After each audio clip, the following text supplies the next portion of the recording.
once heard a story about Albert Einstein.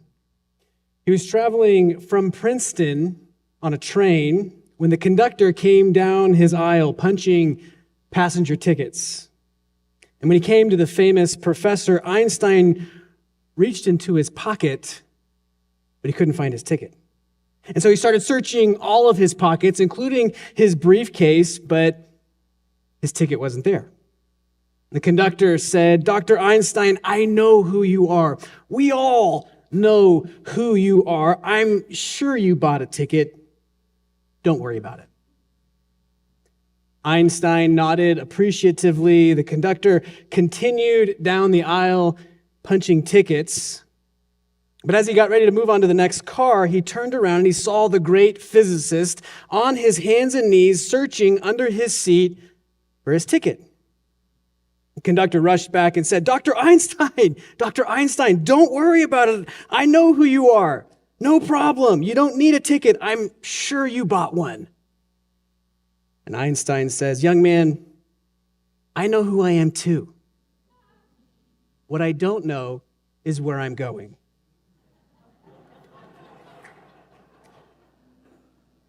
I feel like a lot of people in our world today don't actually know where they're going and why.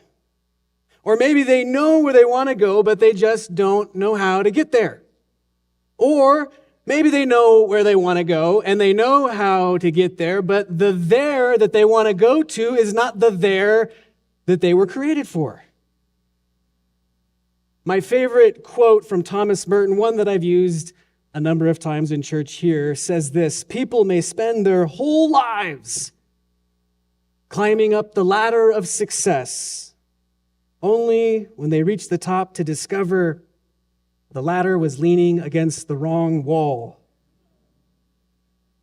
So the question we have to ask ourselves is this: how do we navigate this thing we call life? And in what direction should we head? Because let's face it, life is confusing, even a little disorienting at times. And most people, I think, decide between two different choices in how they're going to navigate their life. Option one, life is all about moi. Option two, life is all about finding a cause. Now let's think about these for a moment. First option one, life is all about me. As the great theologian John Bon Jovi once said,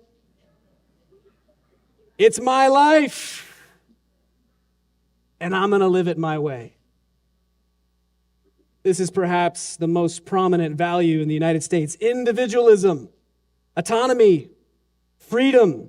Life is about our own security, comfort, pleasure, the pursuit of happiness. Everything you do is directed towards achieving that goal. Your choices, your career, your resources, your time all go towards achieving and protecting and keeping your own happiness. Now, the problem with that option is that you're never going to be happy simply living for yourself. And all those things that you fought to achieve in your life, someday they're going to fade away or they're going to die. So many people, not all, will slowly shift from option one to option two, which is to find a cause or a movement to get behind. And not only get behind, but to almost become one with it, so much so that your identity becomes enmeshed in that movement. These are your activists, your political organizers, your groupies, your neighborhood watch team, Comic-Con people. Where's Dustin? Now, I'm not saying those things are all bad, because they're not. But when it becomes the sole purpose of your life, that your very identity and being is enclosed in that movement or that cause, you will find yourself either burnt out or deeply disappointed in the lack of change in the world that you so desperately want to see change. The first choice in the end will leave you empty and aimless, while the second choice in the end will leave you bitter and hopeless. But good news. I would like to propose a third option to navigate your life, and it relates to our text this morning. And it's about shifting your purpose, your identity, the very aim and meaning of your life, not towards yourself, not towards a political ideology, not towards a dogma, not even towards a religion, but towards a person, the living Son of God, Jesus Christ. Because in him, and only in him, will you find the movement and the justice and the meaning that the folks from option 2 are searching for, along with the peace and the joy and the fulfillment that the folks from option 1 are longing for. And as we look at our text this morning, we see that after 430 years of slavery, Pharaoh has finally decided to let the Israelites go. Not just let them go, but in the Hebrew language, that word for let go is better translated to hurl or drive out. After 10 devastating plagues, Pharaoh and the Egyptians are so desperate to hurl out the Egyptians or the Israelites from Egypt. They want them out. And as the Israelites stand staring at the vast wilderness, Egypt behind them, it becomes apparent that they must now ask this question. And now what? And where do we go from here? But by the grace and goodness of God, as we read in our text, they are not alone. God is leading them. And notice that he's not leading them secretly by speaking to Moses off on the side. God is leading them in a big, visible way with a pillar of cloud by day and a pillar of fire by night. Everybody can see the direction. The vision is clear. And we think about the church today and us being led by Christ. There is no secret meetings going on behind rooms. As a pastor, I don't have a special phone to God.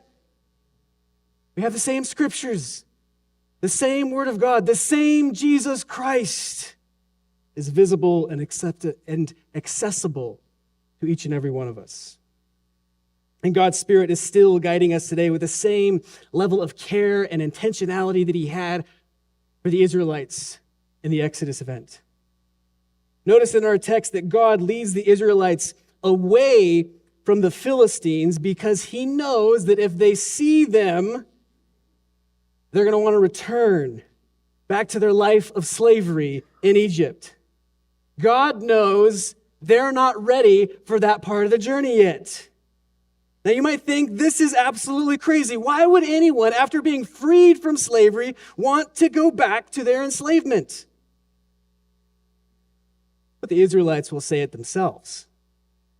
Again and again, most prominently in Numbers 14, after they hear about a report of the Canaanites living in the promised land, they're going to say to each other, let's choose a new leader and let's go back to Egypt. What? Isn't that crazy? Why would they want to go back? But if you think about it, sometimes it's easier to go back to the things that enslave us, to go back to the things that we're addicted to.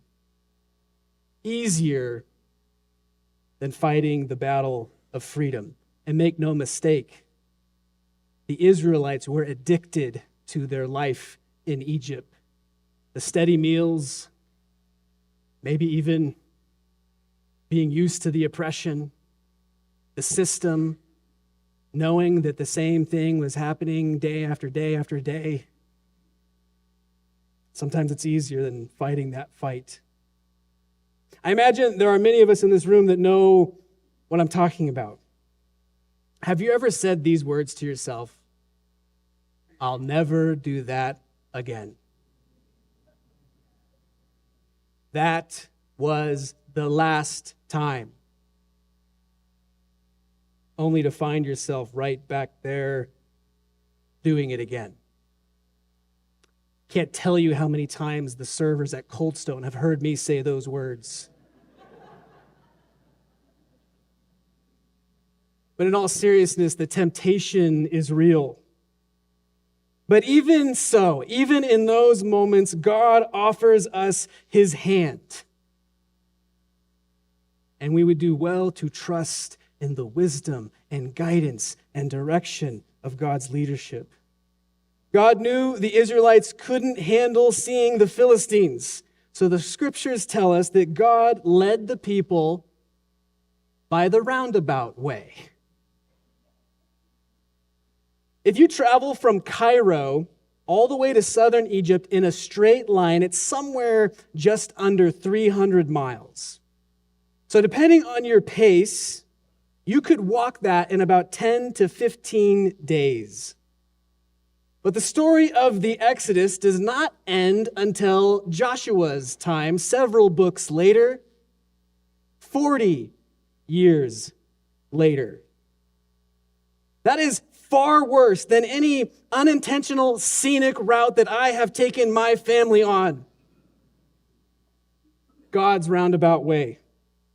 You know, God could have wiped out the Philistines, led the Israelites on a 14-day march right up into the promised land, but that is not how God decides to do it. He takes them on the roundabout way. Maybe you've experienced that in your own life. What could have been an easier road, a quicker route from A to B, a shortcut for whatever reason, ends up being the roundabout way. Maybe it's getting to a certain place in your career or that certain house. Maybe it's finding that special person in your life, or maybe it's discovering, hey, that there's joy in being single after all. Maybe it's a painful journey of overcoming addiction, or a long, hard path towards mental and spiritual health. Of course, we like things quick and easy. But sometimes, and perhaps most of the time, God takes us on the roundabout way. Think about Abraham and Sarah waiting decades for their children. Or think about the story of Joseph. Notice in our text that Moses took with him the bones of Joseph back up to the promised land. The Israelites are literally carrying the stories of their ancestors. And Joseph understood better than most the roundabout way of God. Remember when he was a boy, Joseph had a dream of his brothers bowing down to him in reverence. And I have brothers, and they don't like this kind of talk. Understandably, they were angry with him. But instead of killing him, which is what some of them wanted to do, they decided they're going to sell him off into slavery. And so Joseph eventually ends up in Egypt at Potiphar's house. And though he is successful in his new slave role, we know the story. Potiphar's wife makes a false accusation because he won't go to bed with her, which ultimately will lead Joseph to prison. First, hatred from his brothers, then slavery, then prison. What happened to the dream that God gave him? But the story doesn't end there. He's released from prison because God grants him this supernatural ability to interpret Pharaoh's dreams. And soon Joseph is made second in command of all of Egypt, in charge of preparing the land for the upcoming famine, which is going to save hundreds and thousands of lives. And by Genesis 42, Joseph's brothers come down to Egypt to buy grain from him. And what do? They bow down in reverence to their brother. From the moment that Joseph first had his dream of his brothers bowing down to him, to when he is sent away, sold into slavery. Years have gone by, imprisonment, the roundabout way. But God never left him. In fact, Joseph tells his brothers in Genesis 50, even though you intended to do me harm, God intended it for good. God was leading the entire way. But friends, what Joseph had, which we all need to have, are the eyes of faith to see the presence of God guiding us and leading us. In the book Prince Caspian, the fourth book of Chronicles of Narnia, Peter, Susan, Edmund, and Lucy have been summoned back to Narnia. And as they're making their way to Prince Caspian and the Narnians, Lucy, the youngest child, keeps looking for Aslan, the great lion. And then she finally sees him. Even though her siblings aren't looking for him, even though her siblings can't see him, Lucy can see him. And Lucy says to Aslan when she meets him, "I saw you all right." They wouldn't believe me. They're all so... And somewhere deep inside Aslan's body came the faintest suggestion of a growl. "I'm sorry," said Lucy, who understood some of his moods. "I didn't mean to start slanging the others, but it wasn't my fault anyway, was it?" The lion looked straight into her eyes. "Oh, Aslan, you don't mean it was. How could I? How could I have left the others and come to you alone? How could I?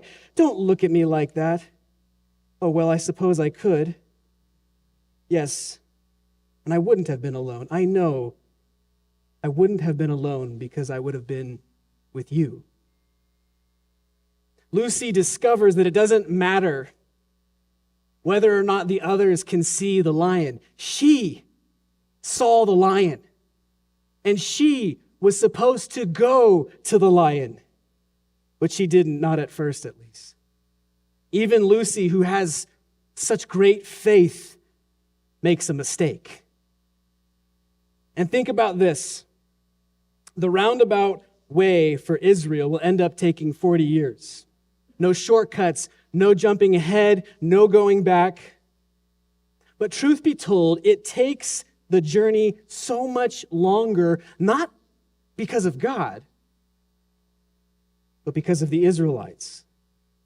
Their lack of faith, the golden calf, their fear of the Canaanites. They make it harder on themselves. They are their own worst enemy. But interestingly, even after all their failures, the pillar of cloud and fire never leaves them. Friends, failure is a part of the journey. Israel's story is our story because we are human. I've been reading this book called Limping with God with Chad Bird, and in it he says this: if you, as a disciple of Jesus, find yourself 5 or 10 or even 50 years after you started following Jesus, still weak in the same areas of life, still struggling with lust or anger or greed or hatred, then welcome to the club of discipleship, commonly known as the church. No, we are not here to excuse one another, but we are here to introduce ourselves week after week with the likes of this. Hi, my name is Chad, and I am a sinner. The reason why Jesus is the superior guide, the best guide in life, is because he is the Lord of grace, which is the very reason he came to earth, to die on a cross for what? For the forgiveness of sins. Yes, we learn and grow and transform. And as Chad says, we are not here to give each other excuses. But friends, you know this. I know this. We need so much grace along the way. The path to freedom and liberation is marked with grace. And it's interesting to think about freedom. Anytime when Moses goes to Pharaoh saying, "Let my people go," there's always a "so that." Do you ever notice that? Let my people go so that they may worship me in the wilderness. The freedom that God is offering you is not just the American idea of autonomy, but a freedom to be bonded with Jesus Christ. It's a form moving away from slavery to servanthood, ultimately to friendship with Jesus, our guide. In Matthew 14, the disciples find themselves on a boat in the dark during a storm. They get scared. But then Jesus comes out to them, walking on the water. And they're so terrified. They think it's a ghost. But then Jesus says this to them. He says, "Take heart. It's me. Don't be afraid." And Peter says, "Lord, if it is you, command me to come out onto the water." And Jesus says, "Come." Peter begins walking on the water and he comes toward Jesus, but when he notices the strong winds, he becomes afraid and he starts to sink and he cries out, "Lord, save me." And the scripture says that Jesus immediately reaches out his hand and he catches him. He pulls him up. But then Jesus says to him, "You have little faith. Why did you doubt?" What does Jesus mean by this? What is he saying here? He's saying, don't be afraid. I'm here. It's me. Believe. Friends, how do we navigate this thing called life? I tell you what, whenever I turn on the news and I think about the world that my young kids are growing up in, and I wonder, what's right? What's wrong? What's up? What's down? It's hard to know where to look. Sometimes it can be so scary and disorienting. But Jesus says, look at me. Don't look at the waves. Don't look at the storm. Don't look back. Don't be afraid of the dark, but look right here at me. Believe. Cry out. Jesus, save me. Friends, it'll be the best thing you ever do. It's real. It's powerful. And when we start to sink, and we will sink,